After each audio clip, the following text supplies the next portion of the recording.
Hey guys, it's Bradley with the Insurance Guys podcast. You know, over the past year that we've been recording this podcast, Scott and I have met some amazing individuals and received some amazing advice. So we decided to do something for our audience that may or may not be able to listen to every single episode. We put together a white paper / ebook of the top 7 things that you must do in your agency in 2018 and 2019. We're giving this to you guys free as of right now. You can text the word book, BOOK, to 251-418-4724. Follow the prompts and you will promptly receive that book. Or you can email me at bradley@saralandinsurance.com. That's not going to be automated like the text, but you can receive it that way as well. Insurance agents from around the world, welcome to the Insurance Guys podcast, hosted by yours truly, Scott Howell, and the incomparable Bradley Flowers. For agents, by agents, we're here to share real-life experiences, tips, and insights related to all aspects of both being an insurance agent and running a successful agency. So sit back, turn up the volume, and let's get down to business. Insurance agents from around the world, welcome to the Insurance Guys podcast. I am your fearless host and leader, Mr. Scott Howell with I Protect Insurance and Financial Services based out of Huntsville, Alabama. Before we get started on today's show, please help me welcome. He is a 6'3" sophomore from Saraland, Alabama. He is a Parade All-American, Rivals 5-star recruit, and he is bringing the kindness revolution to the Mobile metropolitan area. Please join me in welcoming the incomparable Mr. Bradley Flowers. How are you, Bradley? I'm great, Scott. How are you today? Man, I am doing fantastic. Thank you for letting me be in Mobile, Alabama today. I am proud to be an American. Guys, before we get started on this podcast, I want to say this. Our mission on this podcast is to help you insurance agents in any way we can. Sales, marketing, accounting, finance, whatever it may be, hiring, firing, digital media, whatever it can be, lead generation, which we're here to help you in any way we can. The way you can help us is subscribe to our podcast, like our podcast, follow us on Facebook, reach out and touch us. We'll be happy to get back in touch with you if you email us or DM us. Before we get started today, I just want to say this is probably the most excited I've ever been for a podcast, and I'm about to tell you guys why. We have got a guy in studio with us today, guys, that is the real deal. And like I've said before, Scott is never at the energy level he is until we have an in-person guest. I am a freaking tornado when we have somebody in studio, and especially somebody like this. I am sitting in the studio at Deep Fried Studios right now. I've got my producer in here with a soundboard, and I've got a videographer in here that is recording all of this right now with the gentleman that's with us today. I have the honor, and I am humbled to have the honor to have the #1 freaking ranked RE/MAX agent in the state of Alabama in real estate sitting in this studio with me right now. He's got 17,000 followers on Instagram. He is married to the beautiful Carruth. He lives in Orange Beach, Alabama, and his videographer, Blake, who goes by the AKA name of Lux. Lux, shout out, brother. And is an Auburn fan, War Eagle. Ladies and gentlemen, please welcome the other incomparable Mr. Ricky Carruth. How are you, Ricky? What is up, guys? Good to be here. Super stoked. Man, I am fired freaking up to have you on this podcast. I've got 4,732 questions for you, starting with... Very rarely, guys, do we get to have somebody that is the best at what they do. I am sitting here right now with somebody who is the very best at what they do. He is fantastic at what he does. Not only is he fantastic at what he does, he is fantastic on social media too. Bradley will attest, and I've watched a bunch of his stuff on Instagram. He is fantastic at Instagram. He gets it. He understands it. He understands it to the point that he said, you know what? If Gary Vaynerchuk can do it, I can do it too. And so now he has a videographer following him around everywhere he goes, which is the world we live in now, right? That's right. That is absolutely right. I mean, Bradley and I dream about one day having a videographer following us around everywhere we go. I don't have one. I don't have anybody following me around. I am excited to have you here today. I am blessed, and I am grateful, and I am humbled that you would actually be with us. Seriously. Absolutely. And I'm looking you dead in your face when I say that, truly. So let's go back. We're going to go back to 2008. I know that we had the crash of the real estate market. I was in the development business and the construction business right there. I've been very open on this podcast about how it ruined me financially because I was in that back then. I have a sneaky suspicion you were probably in the same boat. Put us in your DeLorean.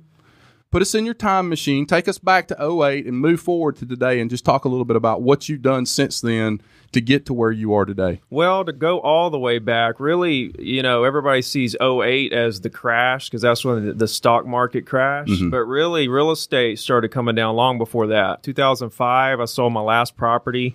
I got in 2002. I was 20 years old. I was a millionaire by 23, grew up roofing houses. And lost it all in the crash. Went bankrupt, sleeping on friends' couches, slept in my car a couple times, went back to roofing, worked on an oil rig for a year. And 05 was the last property I sold until 08. 08 was the year I got back in real estate, right? That was the bottom. That was the most foreclosures. That was when everything was really down.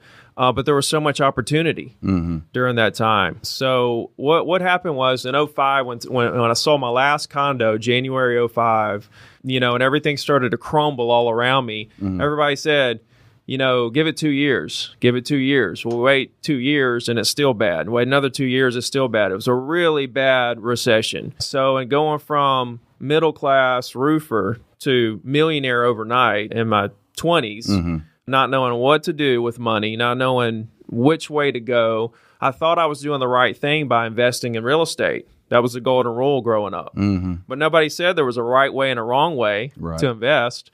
So borrowed a lot of money, and it eventually bankrupted me. But that was the time, man. That was the turning point. That was that defining moment in my life. That was when I had the most personal growth. That's when I really opened my eyes up to the fact that I'm not invincible. I'm not Superman on the level that I thought, and you got to play it smart. And what I realized was I read 100 books during those couple years. I studied the market, did so much just trying to figure it out. And what I realized was, and it's true in insurance, it's true in any industry, going after the deal will ruin you because when the market does dip, there's less deals, and you feel claustrophobic in the market. You got to go. Right. Your bills pile up on you, and B, people know it. People know that you're just there for a deal. They can smell it on you a mile away. They can. Right. They can smell desperation. Yeah. So during the crash and everything that I learned and everything I read, and thinking back of how I lost it all, I realized that it's just all about the relation. I wasn't worried about people. I just wanted to do a deal, sign a deal, get closing, and get that check. Right. That's all I cared about. I really didn't care after that. And the market was so good, you didn't have to care. You could just do another one, another. But when it crashed, then I realized what it's all about. So in 08 was actually my return. And that's when I started building these relationships. There was foreclosure agents that were handling all the foreclosures, maybe 4 or 5 agents handling all the foreclosures, making 30 or 40 grand a month. Everybody was so envious of these agents, I sat back and took a hard look at the situation, and I said, you know what? Because they wouldn't answer their phone. There was no customer service with those guys. They it was deal from the bank, listing it, selling it, taking orders. They didn't care about answering the phone. And I said, man, I actually called out my greatness at that point. I said, I'm going to be the guy that represents the buyers that buy these properties. I'm going to create that relationship with those buyers. Later on, when those buyers sell that property in a few years, because the market's going to come back, I'm going to represent them selling it. Then they're going to buy something else and upgrade. They're going to refer all their friends to me, and it's going to be a snowball that just explodes over time. And I said, what will happen is the foreclosure agents now will be gone because there aren't going to be any more foreclosures, and these guys don't answer their phone, and I'm going to be the king. And that's exactly what happened. Those guys aren't around anymore, and I just continued building that snowball of clients. The rest is really history, but it's all about the relationship over the transaction, and so many people get that wrong. So you mentioned the term, I called out my greatness. Where'd you get that? Did you come up with that? Just now. Okay. Yeah. I'm probably going to get that tattooed in Old English on my back.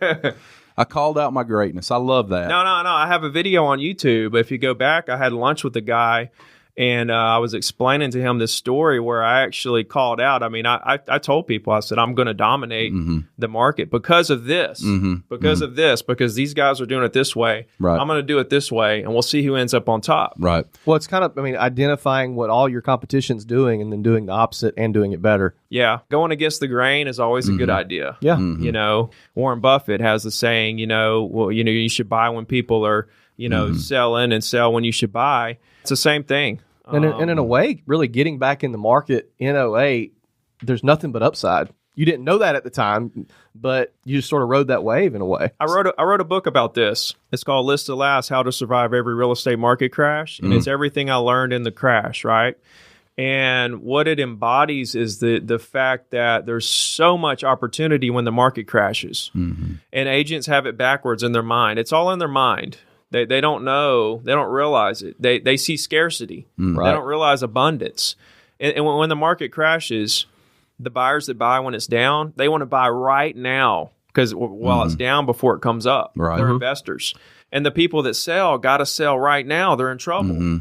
And so you got people that really want to buy and really want to sell, have to sell. There's a lot of urgency, and all the agents have gotten out of the business. Yep. The ones that stay and realize this and know that it's all about contacting people and saying, what in the world can I do for you? And then building and focusing off that answer and building your database and connecting with people, and then have a system to stay relevant with everybody for the rest of their life. How do you lose? Yeah. I have something I love to do with guys that are uber successful like you, and I find this to be extremely intriguing. So what is a day in the life like for you Monday through Friday? When do you get up? What do you do? What's your routine like that day?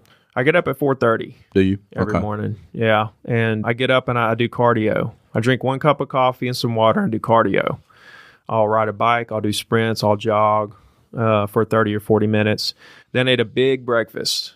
Big breakfast. Oatmeal, eggs, fish, steak, whatever I got. Eggs, oatmeal, and a meat. And then I go to the gym. That's about 6 o'clock. By then, I go to the gym and power lift for an hour. When you do cardio, what are you doing?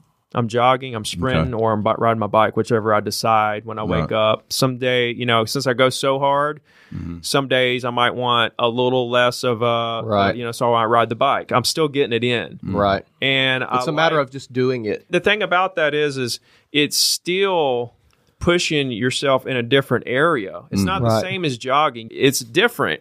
You're working different muscles, right? So it's positive that you're working the different. If all you did was ride the bike or all you did was jog, that would not necessarily be the greatest thing because you're just working those same muscles all over and over again, and your cardio is different. When you can do several different things and work your heart out differently, and kind of confuse it. Staying comfortable. That's where you go. Yeah, that's where you push it. I ride the bike. I'm really pushing it. I did the bike today, 12 miles. And then I go to the gym and power lift, and then come back home, get ready. We're about 7 a.m. now. Coming back home about 7:15. 7. Okay. Yeah, 7:15, and then I take a shower. I'm to the office before 8. Okay. So when I get to the office, that's my time to meditate about my business. I take 15 minutes and I just sit there. I go through all my emails, all my notes, all my deals, all my follow-up stuff, all my appointments, everything I got going on. And I want to take one sheet of paper and I want to organize everything going on in my business in terms of appointments, negotiatings, people I need to follow up with, deals I got, what all is going on. That way, at the end of that 15 minutes on this one sheet of paper, I've got everything I need to know about taking my life to the next level that day. There's nothing more. I can't, I've sit there for 15 minutes and think of, is there anything else I can do today that I can put on this piece of paper, that's going to take everything to another level. Right. So I've got huge goals way beyond, I'm talking 10 years out here. Right. And it's all about the daily habits. Are you reviewing those goals, short, mid, and long range, when you get to the office as part of your meditation? Not really. Okay. No. For me, I'm kind of different. I mean, there's really no need to look at that because you don't control the results. The results control the results. You can only control your daily habits and what you're going to do every day. Right. So I don't care about the results. I know the results will happen when they're supposed to happen. And in 2014, I did $600K in personal income, and I wanted to do $1 million the next year. So the next year comes around, I make this grand plan to do a mill. And I say, I need to make this many phone calls, do this many listings, this, and this. And so January comes around and I try to implement this plan. February comes around, March. By March, I start to realize I'm not hitting this. I'm not doing 80,000 a month to get to the mill. I'm still at 50 a month. What am I doing wrong? How, and what it was is I was putting too much on myself, right? You and your goals are like that. And I was trying to control the results. Right. Was the problem. And you can't do it like that. You got to control your daily habits, let the results happen when they happen, and then be patient. Right. Yeah. Put the work in. If you're putting the work in, then you can go to sleep at night knowing I did it. Right. Right. I did. I might not hit $1 million this year like I wanted to, but I did what I was supposed to do. I did my full potential. My full potential is where I want to be. Yeah. So, we talk marketing a lot on this podcast. It's really easy, really fun, really sexy to talk about chat bots and automation and lead gen and things like that are hot button issues and Alexa skills. And don't get me wrong, that stuff's important. But we had a guy on this podcast before you, Troy Thompson, who is a very, very, very successful insurance agency owner who literally knocks on doors every day. So to segue into, talk about the importance of cold calling in 2018, because I know you're a big proponent of that, big fan of that. I think it's the only way to really exponentially grow, period. Yeah. The same reason why technology is not going to replace insurance agents or real estate agents is because of the voice-to-voice that has to happen. The voice-to-voice is what technology can't or hasn't figured out yet. So the voice-to-voice, that's where the relationship, when they hear you and your personalities, it just feels right. That's where the magic happens. Not an automated email, not a Facebook ad, not a Instagram post. All that stuff is branding you for when you do finally talk to them, and then they feel like, I kind of know this guy because I saw him on Instagram. Now I'm talking to him. Now I'm putting the voice with the face. Now we're getting somewhere. And too many people are relying just on the social media, just on the advertisements. They help each other. It's a facet that helps. If you take out everything but the phone calls, you can survive, right? But if you do everything but make the phone calls, you're dead in the water. Yeah. A lot of people think phone calls and they're scared to death. You're scared of something that you don't even know what you're scared of. Right. When people say, I'm scared to make calls, I say, well, what exactly are you scared of? And they can't say anything. Now they might say, well, what if they ask me a question I don't know? Or what if they, hang up on me and all this stuff? That you're assuming what's going to happen there. You can't go on anything assuming, and B, nobody's going to expect you to know everything about the universe, dude. There's a lot of agents out there that know way more than I do in my market. As far as about the properties and all this and all that. I don't know half the stuff that they know, but I'm confident they're focused on what questions they're going to be asked and if they're going to hang up, and what they need to be focusing on is how can I connect with this person and help them? Right. And that would boost their confidence, that the fact they're looking at it wrong. So if you take out everything but the calls, I went all the way to 2016 with no social media. I did 100 deals a year in 14, 15, 16. January 17 was the year I started doing social media, last January. Didn't need it. Why would you need that? Yeah. I created relationships. I used email to nurture the relationships. I killed it. And the only reason I'm doing social media now is because I jumped into the writing, speaking, coaching part of it. And, so then I said, okay, I got to climb this mountain. Right. And I love a challenge. It's really why I did it, because I felt like I figured real estate out and my brain needed something else to do. Yeah. And let me tell you, it's a big mountain. Social media, the different platforms, how to succeed, how hard it is. Tell us why you decided to jump into the coaching, mentoring space. New challenge. Yeah, I was kind of bored. You make $1 million a year and then I go home and I'm just sitting there. Right. I got to keep that void filled up with something. So I want to talk to the insurance agents listening to this right now, and real estate agents, because if I'm a real estate agent, I got to listen to this podcast too. But you go back to you controlling your daily habits. And what I've always said to insurance agents is this: if I see what you're making this month in commissions, okay, I can just about tell you what you did a month, 2 or 3 months ago. So whatever you've done in that 3 months prior in the insurance business is going to show itself right about now. And I think the same is true in real estate. You know, if you have a great month and you just blow it out of the water and then you just sit on your ass for 2 or 3 months, well, at the end of that 3 months, guess what? You're not going to have any closings. You're not going to do it. You're not going to have any business. Right. Kind of the same thing. Now, going back to your daily routine, 8 a.m., we do office, we do emails. Are you just jamming the rest of the day? You've got, meetings and phone calls and problems. Whatever's on that piece of paper. Okay. Whatever's most important. I might have a listing appointment, or I need to make 15 follow-up calls of people that said they might want to do something, or need to show property, or I might have a podcast, or I might need to do a live training session. Whatever's on that paper, that's what I got to do, Do you have any certain time at night when you just turn it all off? Or are you one of those? It just depends on what I have going on, because see, what's so crazy about everything I'm doing is I'm one guy. Right. I have Blake. I have another assistant, Christy. He's my real estate assistant. And I have a girl named Brianna that works part-time, that just kind of does a little real estate and a little the coaching stuff. And really, it's just me, right? And so, Blake does a lot of videos, but I do a lot of videos on my own. I'll film and edit them myself.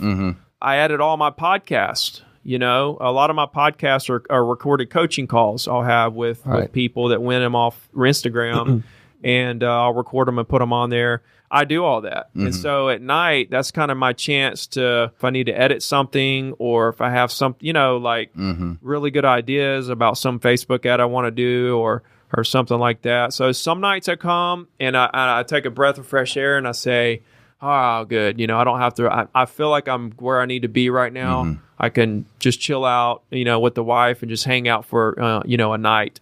On those other nights where I might edit till 10 or 11 o'clock. I get up at 4:30, so, about 10 o'clock, I'm pretty dead. The next question, what time you go to bed? 9, most of the time. 9 o'clock. Talk about the 321 Club, what you do with that. 321 Club is just an Instagram contest, basically. Anybody that wants to have a call with me, I do 2 or 3 a week. And all they have to do is follow me on Instagram at Ricky Carruth, turn post notifications on, and then comment hashtag 321 under all my posts. Okay, and so I pick a winner, 2 or 3 winners every week. So the 321 Club is actually something I came up with that basically just means have no fear. If something scares you that is going to make you successful, like making phone calls, public speaking, being on a podcast, meeting someone you never met before, calling the CEO of some company, whatever it is, and it's scaring you to death, but you need to do it, just say 321 and just do it. It's like jumping off the high dive when you're a kid. Yeah, rip the Band-Aid off. Right. So I really believe in going towards your fear. Yeah. I love that. And so I created 321 Club as a way to bring awareness that we need to be fearless, because you're not going to grow if you're not out of your comfort zone. Right. You're just not. You're just going to stay right where you are. If you're comfortable and you stay comfortable, then you're not going to move. You're just comfortable. You're just going to stay there. But if you get out of that comfort zone, like me with public speaking, I started speaking about a year ago. I was terrified of the first couple speeches I did, right? Now it's getting better. Now I'm getting a little more into the flow. Now I'm enjoying it. Now I'm really getting into it. I knew, though, that whenever you're scared of something, it's only a transition period of time of doing that, whatever it is, before you get to where you're not scared. Like making phone calls, make a couple thousand calls, and then see if you're still scared. Right. If you're scared to do speeches, do a dozen speeches and see if you're still scared. It's just, it's something that doesn't last. Fear is something that doesn't last, and it's holding everybody back. People are so scared of everything, So I think fear is the biggest thing that's holding everybody back, in anything in their life. Let me ask you this question. How involved are you in the Orange Beach community in terms of chamber events, just local involvement down there? None, really. I love that answer. None. I would love to be, but I'm too busy trying to save the world. Right. Like Orange Beach is great, and I'm really good friends with a lot of the politicians, and we're all, I'll do anything for them and all that stuff.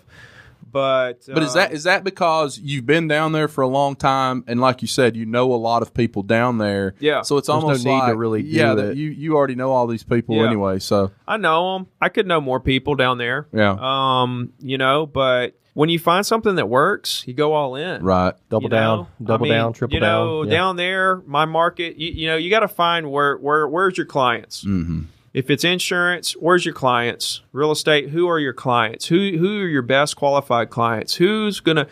What's the definition of the highest quality prospect for any business? I don't know. Married, couple kids.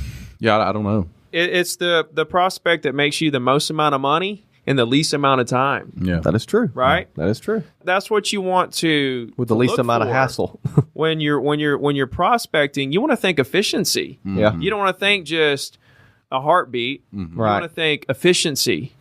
You want the most efficient. How do you think I sell 100 properties a year as a single agent and outsell all the teams in the county by myself? Because I'm efficient. I understand efficiency. And you probably have stuff you turn away. I have stuff I can't get to Yeah. all the time. yeah. How do you think I'm building what's going to be the largest real estate coaching company in the world by myself? Because I understand efficiency. I can see the efficient movements that Yeah. need to be made to make stuff happen. So for me, it was condo owners on the Gulf. They make you the most amount of money in the least amount of time. Right. Once I figured out the relationships over transaction thing, it was just to create as many relationships with those people as I can. That was more important to me than the chamber parties, than all the social events and everything. I know a lot of real estate agents that go to those things, and I'm sure they have a good time and everything. You know what I mean? Right. But I'm about business. I want to help people. Feel like everybody has their own way, and I figured out how I can help the most people, and I'm going to go all in on that. And when you develop these relationships with your clients, you talk about developing relationships and multiple sales over time from developing these relationships. You're really getting in the boat with these people, learning about them, understanding them, what their needs and wants are, and then, holding their hand through the sales process. That's kind of what you're doing, right? Yeah, during the deal, I'm all in. Yeah. I'm all in. I want them to know everything going on. I want to really make them feel so special because they are. Right. Every prospect to you is worth 10 to 20 deals to you over the life of your career. Yeah, right. Okay. Through repeat business, referrals, and referrals of referrals. Right. And when you really go even deeper with it, you can think about those referrals of referrals, or even the referrals. They're worth 10 to 20 deals to you because they're going to come back and they're going to refer people. Those are going to refer people. And so when you really think about it, each prospect could actually be worth 100 deals to you, right? This is the way you got to think about it. And it's even if they do not do a deal today or not. Yeah. This is where real estate agents drop the ball. If they're not interested in doing a deal, they just throw them to the side and keep going because they're looking for that deal where only less than 1% of people are going to do a deal with you the first time you talk to them, right? Less than 1%. Right. Where I win is the 20 to 30% of people I talk to who like me enough to do a deal. They're just not ready yet. And I capture those people for when they are ready. That's how you get to 100 deals a year. Right. What do you do to stay in front of them? Weekly email. Okay. Yeah. Every single Wednesday since 2007. That includes what do you include in that? Market information, a nice Okay. picture, article, events, whatever. It's very Is it simple. simple, yeah. Very Yeah. simple. People don't want a lot. They don't want to be Yeah. drowned by Yeah. all this text and all this stuff. They want a nice visual. They Yeah. want good content. They want to know what's on the market, what's sold in their building. They want to know all the key things, not how to cook shrimp etouffee in the winter, or Right. what color to paint your walls because it's spring and all that stuff. All that automatic stuff, Yeah. that auto email drip stuff, those are the agents that technology is going to replace. Right. They're not providing any service, Right. right? I've referenced this on the podcast before, but when Gary Vee did the Ask Gary Vee with Frederick from $1 Million Listing, Yeah. they were talking about technology disrupting a space. And they said, Yeah. look, the A and B players are the ones that adapt and get better. It's the C and D players that are the ones that get eaten up. And it's sort of like what you talk about with the crash. The number of agents goes down, which creates an opportunity for the people who really know how to do it. Right? Well, what's so crazy about what I'm doing in the real estate coaching industry is I actually want to create such a movement that when the market does crash, we don't lose as many. Yeah. I want there to be more agents Stay this in time around than there is, last time, because the overall goal for me, and the reason why I do it for free, like my coaching program is free, it's legit. It's because I want to reduce the failure rate in the real estate industry. Like I want to do something real, something that means something and will last forever. So what's your next big mountain to climb? Are you just going to stay with what you got on your plate now? I haven't climbed this real estate coaching mountain yet. Yeah. I want to absolutely dominate, be the face of the real estate coaching industry, knock off everybody that's in my way.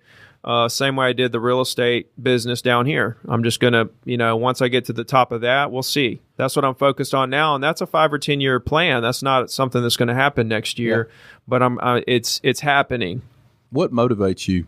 Happiness. What gets you up every morning and gets you going? I'm happy. Yeah. Okay. Pushing. If I can't breathe if I'm not moving forward at a really high velocity, I just can't breathe. Right. If I'm not producing and I'm not doing something that matters, then I just can't breathe. Yeah. I'm just unhappy. I can't lay around and not do anything. I can rest and sit there for a second and catch my breath. Yeah. But I can't just not have a goal that's bigger than, that's gigantic where I want to save the world or something. I just can't. Have you always been that way? Yeah. Since you were a kid, even? Yeah, I knew this from day one that I wanted to do something to change the world.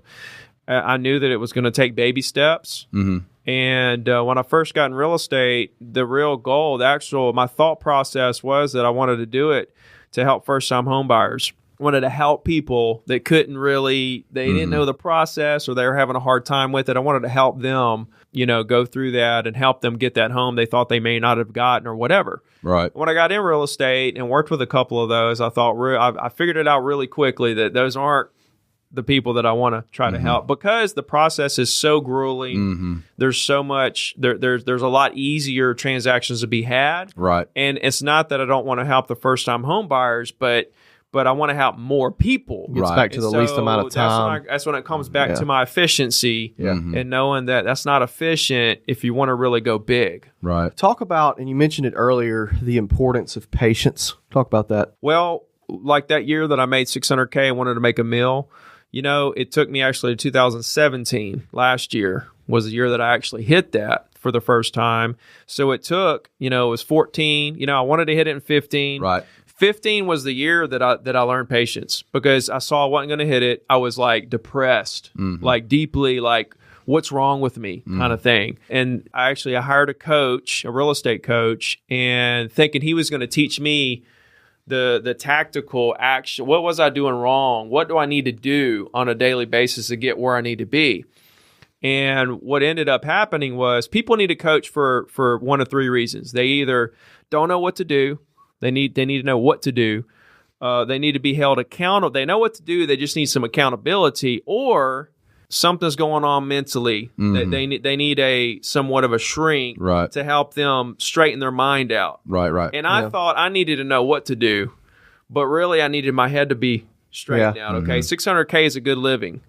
Nothing to be depressed about. Okay, right. I was going to do the same thing next year. Nothing to be depressed about here. You're doing great, Ricky. But in my mind, what's wrong? And so I don't know if everybody has to go through that or not, but I definitely did, and that's when I learned patience because he taught me that it's going to happen. Right? You're doing the work. It might not just happen when you want it to happen. Right. And that's when I really realized that you don't control the results. You can only control what you do on a daily basis.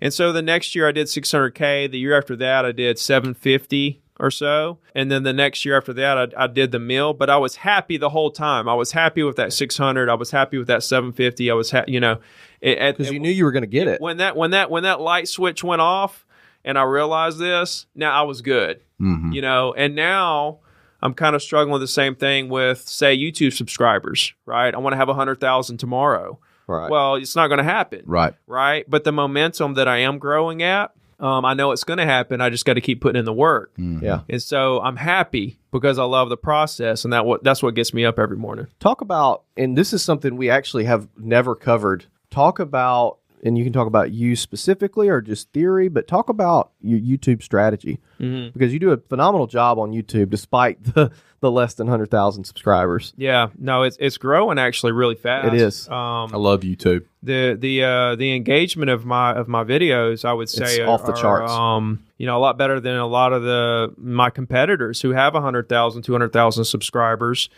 And you engage back which one thing that was originally when I was watching an Instagram video, you pushed everybody to YouTube. I went to YouTube. I was like, well, let's see if he engages back. And I mean, it's like immediate almost. Yeah, that's a big thing with social media is to engage back. When you engage back, it means something to that person, and they continue to follow. They say, look, and if you have credibility in whatever you're trying to do, and they know that you're going to engage with them. Wow, how cool is this? This guy is, at the top. Here I am at the bottom, and he's conversating with me. Man, I love this guy. Right. That's why I'm doing the coaching for free, because they love you, right?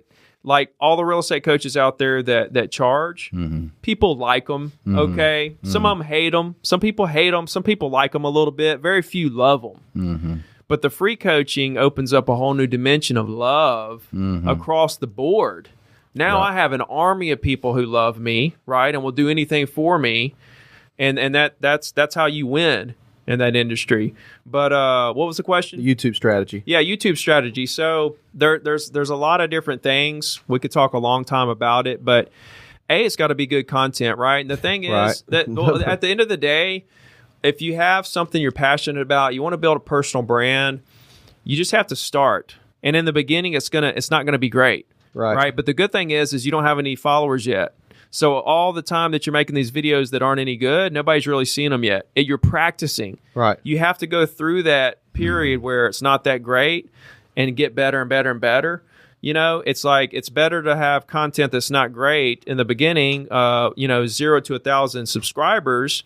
And then all of a sudden now you're doing okay content, 1,000 to 3,000 subscribers. Now by 5,000 subscribers, your content's on fire. And now you jump up to 10,000 quick. Yeah. So just start. Kind of like our podcast. Yeah, just start and then let it be bad, right? Yeah. And then just continue to get better is really the strategy for all social media. But your tags have to be good.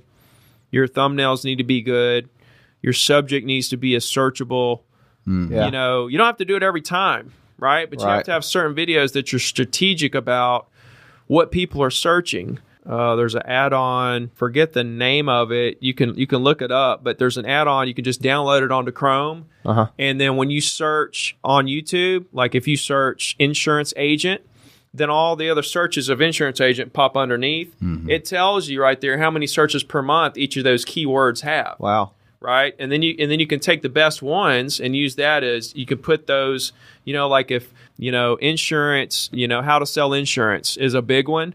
You can have that be a video. If that's one that's searched like 20,000 times a month or something.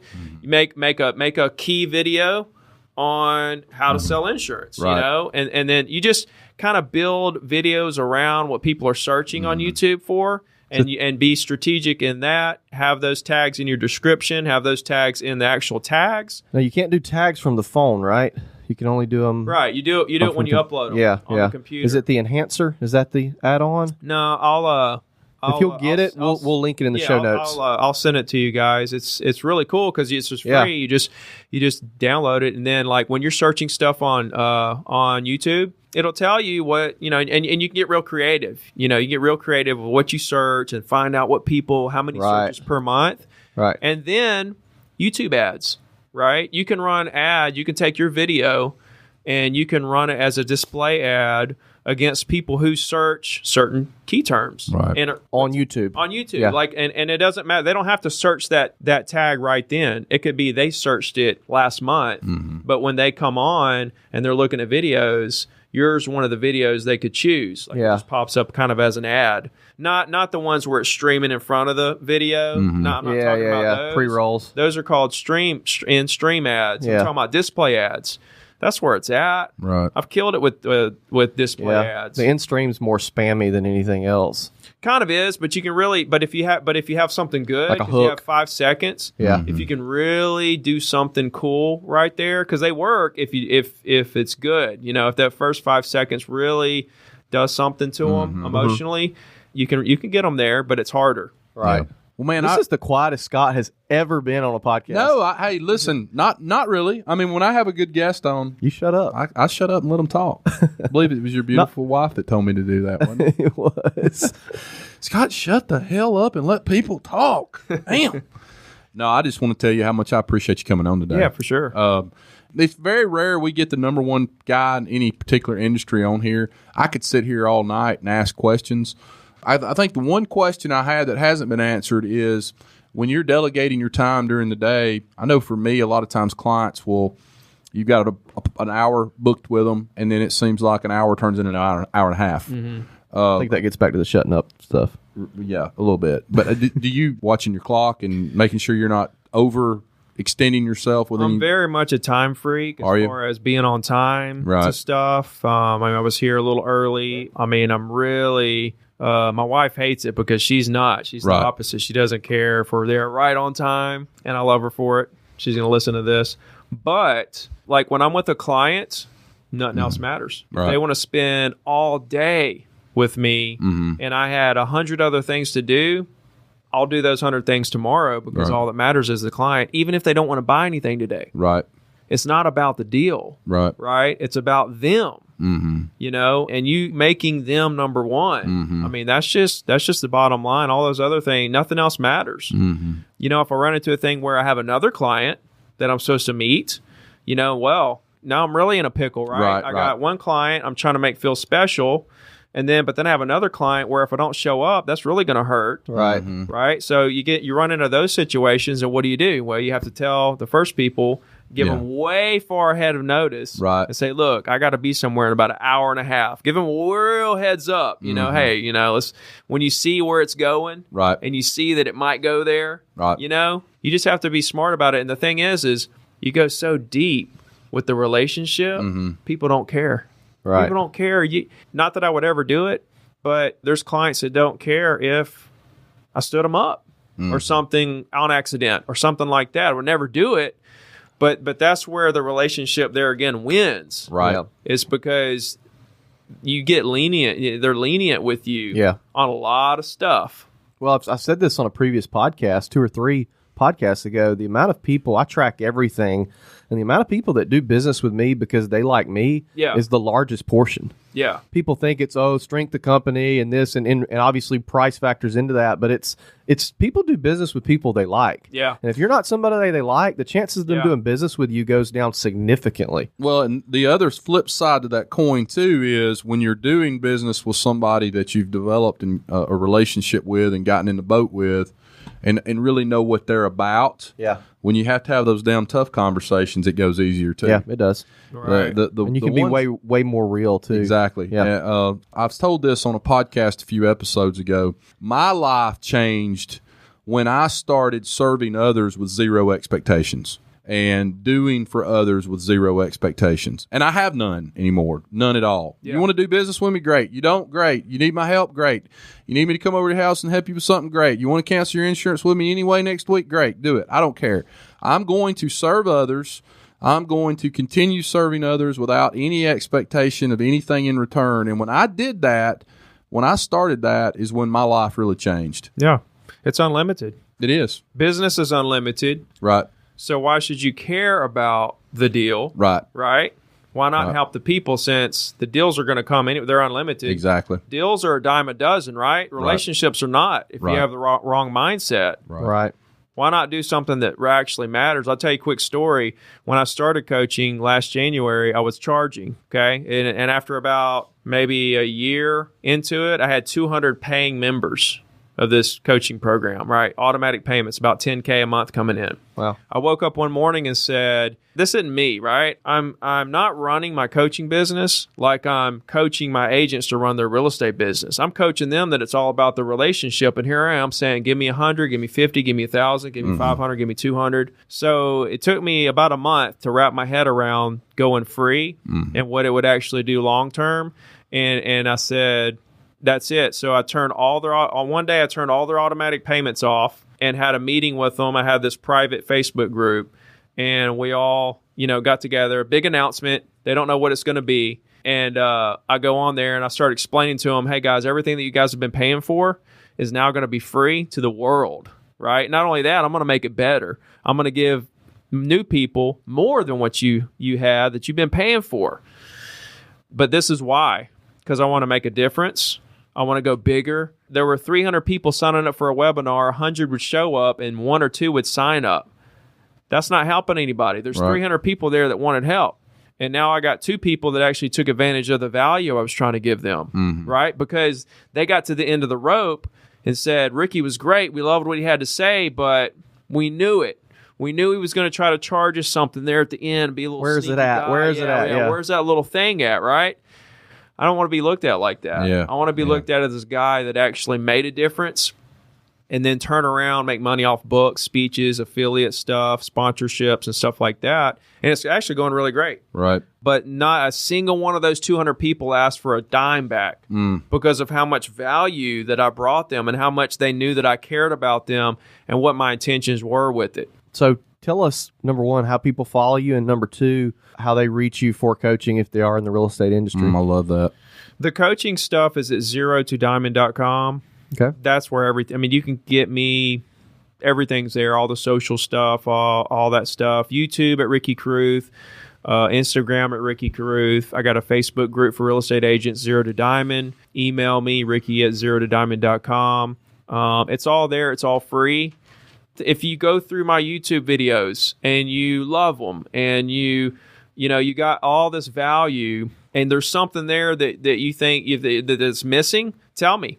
Because I'm not trying to hold back. I'm not trying to keep any secrets. That's another reason why I went free, is because if I went to a speech, I would have to hold back certain things that other people were paying for, right? And I wasn't free. I couldn't speak freely about what I wanted to talk about. Yeah. I couldn't give it to them. They weren't getting the full Ricky. And if you did, then that's unfair to the people They would paying have got you. mad. Yeah. Or I was expecting them to pay. I want to leave something out. But now I can tell everything, leave it all on the table. There it is. Do what you want to do with it. Right. Yeah. Right. Well, man, I really appreciate you coming on today. I'm going to go ahead and I'll close. tell you, he was going to be good. Oh, he's fantastic.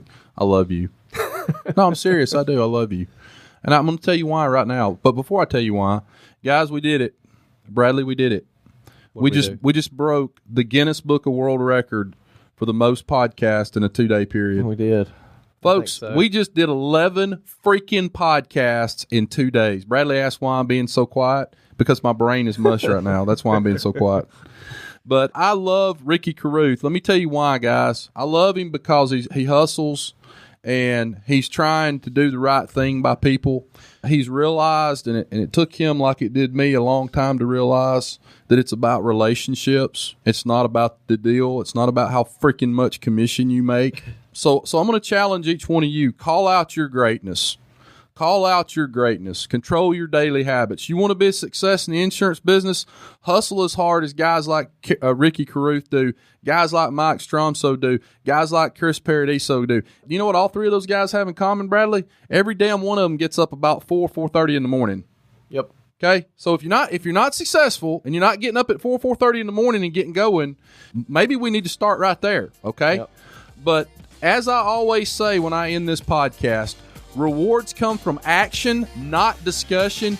Get your ass out from behind that desk and go out there and sell insurance, make money for your family, write good business for the agency that you represent, write good business for the companies that you represent. Bradley Flowers, I love you too. You too, buddy. Yeah, great day. Guys, thank you for listening to the Insurance Guys Podcast. We'll see you soon. Take care. Thanks for listening to the Insurance Guys podcast. If you need to know more about me or you need to get in touch with Scott, you can always reach me at theinsuranceguyonline.com or email me at iprotectins@gmail.com. And if you need to get in touch with Mr. Bradley Flowers, go to bradleyflowersinsurance.com or email him at bradley@saralandinsurance.com. Guys, we love you. Thank you so much for listening. We look forward to being with you again real soon on the next episode of The Insurance Guys. Take care.